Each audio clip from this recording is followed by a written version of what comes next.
কিছুদিন আগে পর্যন্ত এই জুয়েলারিগুলোই আমার কাছে স্বপ্নের মতো ছিল। আসলে এর ভিডিওগুলো যখন আমার ফোনে আসতো আমি দেখে ভাবতাম এগুলো কত সুন্দর বানায়, আমার দ্বারা হয়তো সম্ভবই নয়। আসলে এই মোল্ডেড ক্লের উপরে কাজ করা প্রথম থেকেই আমার জন্য একটু টাফ ছিল।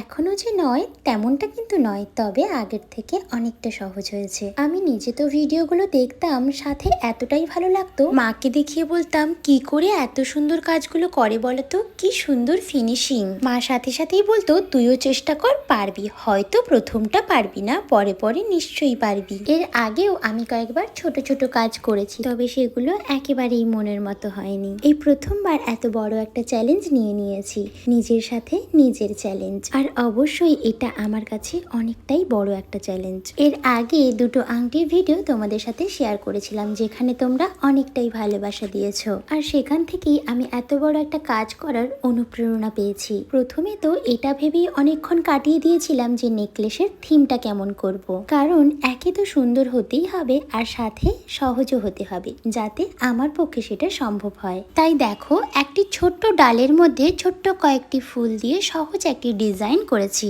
আর এই জুয়েলারিটি বানানোর জন্য কিছু বিডসের প্রয়োজন, সেগুলোও বানিয়ে নিলাম। এবার এগুলোকে শুকোতে দিয়ে দেব। আর এই এত বড় ভিডিওটা একদিনে তোমাদের সাথে শেয়ার করা সম্ভব হতো না, তাই কালার প্রসেসটা নেক্সট ভিডিওটিতে শেয়ার করব। তাই দেখা হচ্ছে নেক্সট ভিডিওটিতে। টাটা।